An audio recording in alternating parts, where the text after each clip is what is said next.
sabemos que es bueno leer. Te hace más culto, mejora tu ortografía, te hace más reflexivo, entrena tu mente, incrementa tu imaginación, hace viajar a otro mundo. Pero ¿alguna vez nos preguntamos qué es leer y cómo se lee?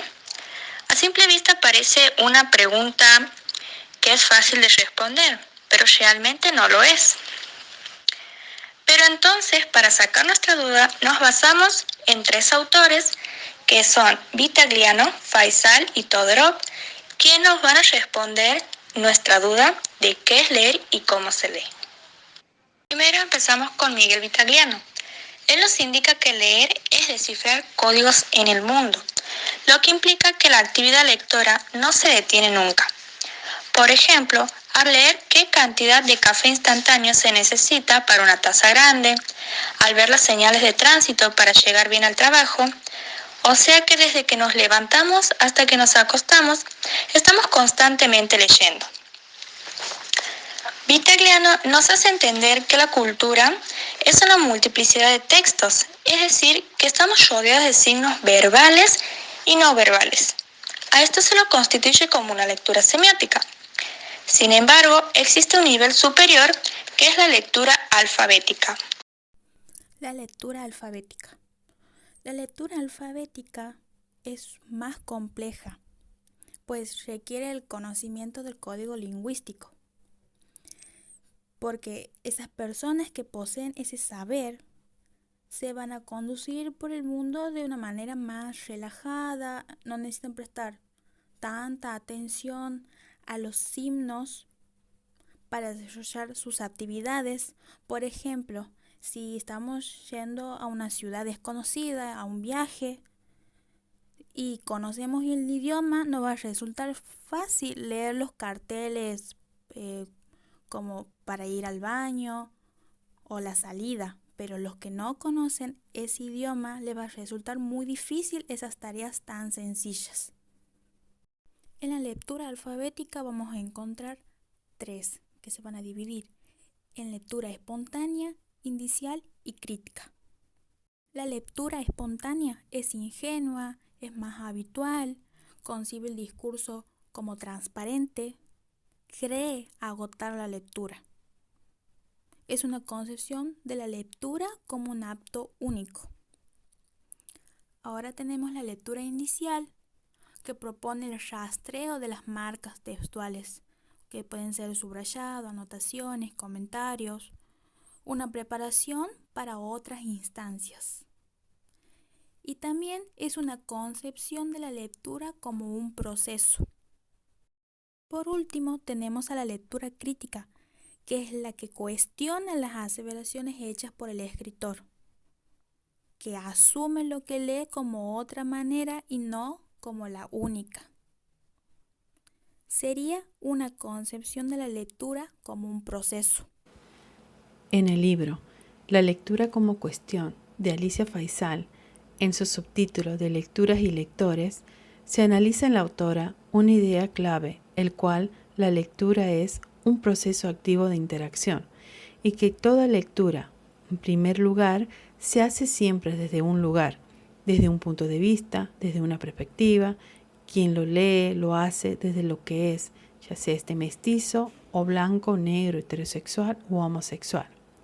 En segundo lugar, exige una operación específica, como la formulación de hipótesis lectora a partir de un rastreo de marcas, ya sean huellas, pistas, indicios textuales, como palabras claves, oraciones, etc.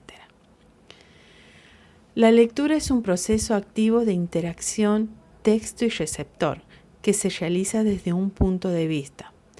Puede decirse que la lectura es una actividad en la que el lector interactúa con el texto, proceso en el que determinada actividad realiza asociaciones entre el texto y los datos explícitos del mismo, y por otro lado, los elementos del propio texto, que serían los indicios.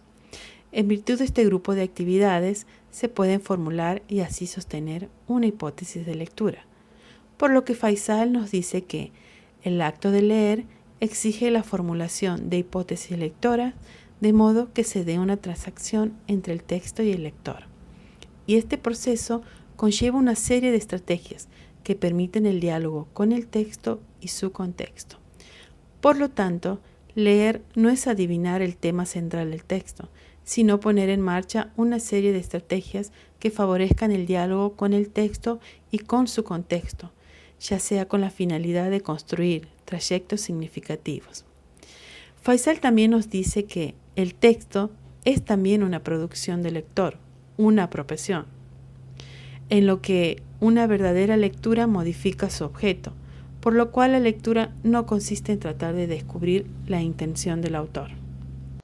La autora, a diferencia de Vitagliano, plantea que la lectura comprensiva se produce señalando la actividad desplegada sobre el texto. El lector pone en juego su saber, interpreta la ortografía, puntuación, las construcciones sintácticas, la estructura semántica, los textos. Además, no todos los textos contienen el mismo grado de reticencia. Algunos discursos, como los científicos, son más redundantes y con más especificaciones, con el fin de reducir el grado de ambigüedad al máximo. En cambio, los literarios hacen en diverso nivel el uso de la entrelínea y los espacios en blanco, siendo la pluralidad significativa su rasgo primordial. Faisal distingue, citando a Barthes, entre textos legibles y textos escribibles. Los textos legibles son los textos clásicos, de placer, complacen al lector. Constituyen el grueso de la literatura. Por ejemplo, Martín Fierro de José Hernández o los premios de Cortázar. Los textos escribibles ponen al lector en estado de pérdida, de goce moderno o plural. Finnegans Wake de James Joyce es un ejemplo. En una línea cercana de pensamiento, Umberto Eco propone una distinción entre textos cerrados y textos abiertos. Los textos cerrados son aquellos textos para niños, adolescentes, lectores tradicionales. La mayor parte de los bestsellers son parte de esta categoría. Y los textos abiertos permiten innumerables lecturas, presentan abundante ambigüedad. Poemas como los de García Lorca en Poeta en Nueva York son un ejemplo. El texto y los procesos cognitivos. El texto es una construcción teórica y puede definirse como una secuencia de proposiciones que poseen una macroestructura que le da coherencia global. La macroestructura textual es una representación abstracta y sintética del tema o significado de un texto que surge como resultado de la hipótesis de lectura que el receptor formula con respecto al contenido de un discurso oral o escrito, a partir de una serie de marcas o palabras claves que se encuentran en él. Toda macroestructura está integrada por microestructura, que son representaciones abstractas de los niveles menores de significaciones que están subordinadas a la coherencia global del texto. La superestructura es la estructura esquemática global, es la forma textual que organiza el proceso de lectura y escritura, ayudando a la comprensión del texto como su reproducción. Tiene importancia a nivel cognitivo porque actúa en las operaciones de presuposición de género, que son las que organizan la comprensión de la macroestructura. Allí se produce una serie de operaciones a través de las cuales categorizamos formas y estructuras. Las palabras del mensaje se reconocen y aíslan tomando como punto de partida el sintagma gráfico o sonoro del que forman parte.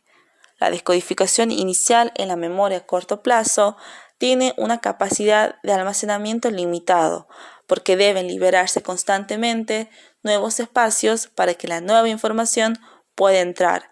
Por lo tanto, debe seleccionar estratégicamente qué información ya no es necesaria para la comprensión inmediata del texto.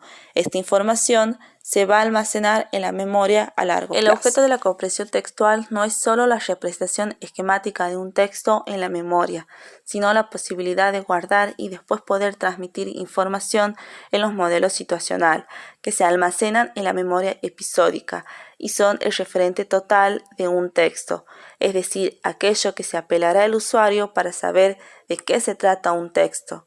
Para elaborar esta macroestructura textual a partir de textos concretos, se puede usar macroregla de resúmenes, que esto implica supresión o selección, generalización y construcción.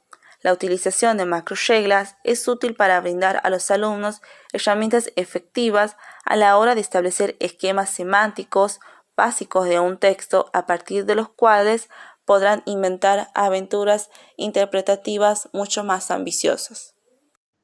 Todorov, la crítica inmanentista, dogmática y dialógica.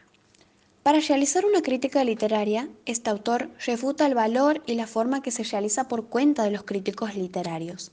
Entiende como punto de vista al estudio de la literatura en todo su espectro, ya que la crítica se encarga de cuestionar las aseveraciones hechas por el escritor, confrontar, llenando los espacios de lo no dicho y dicho así también en la trama discursiva. Va a partir de cuestionar siempre el procedimiento de los críticos inmanentistas y dogmáticos, para recién proponer su propia posición. La función de la crítica inmanentista es que se escuche solo la voz del autor, sin ningún agregado procedente del comentarista, quien en todo caso debe ser capaz de hablar no en su nombre, sino en nombre del autor. En cambio, en la crítica dogmática se quiere escuchar la voz del crítico.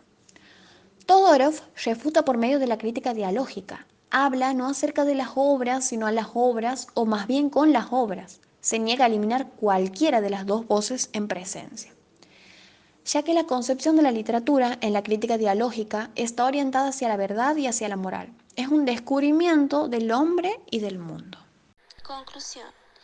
En síntesis, los autores se enfocan en el texto receptor. Ambos tienen el mismo grado de importancia. El lector aporta a la interacción una serie de procesos mentales y en el texto, a su vez, una serie de procedimientos que constituyen pistas, claves o indicios para ser interpretado. De modo que el lector es un sujeto activo que tiene diferentes intenciones de lectura, aporta sus propios conocimientos, procesa la información que recibe del texto en virtud de sus conocimientos anteriores, formula hipótesis, hace deducciones, interpreta un sentido global del texto y sentido más localizado, puede resumir una información, y el texto, por su parte, ofrece pistas o marcas que funcionan como instrucciones para que el lector vaya guiando su interpretación. Esas claves residen en la coherencia, los procedimientos de cohesión, la estructura textual, el léxico y distintos recursos de la lengua, propios del tipo de texto, como por ejemplo los tiempos verbales o las clases de palabras que predominan.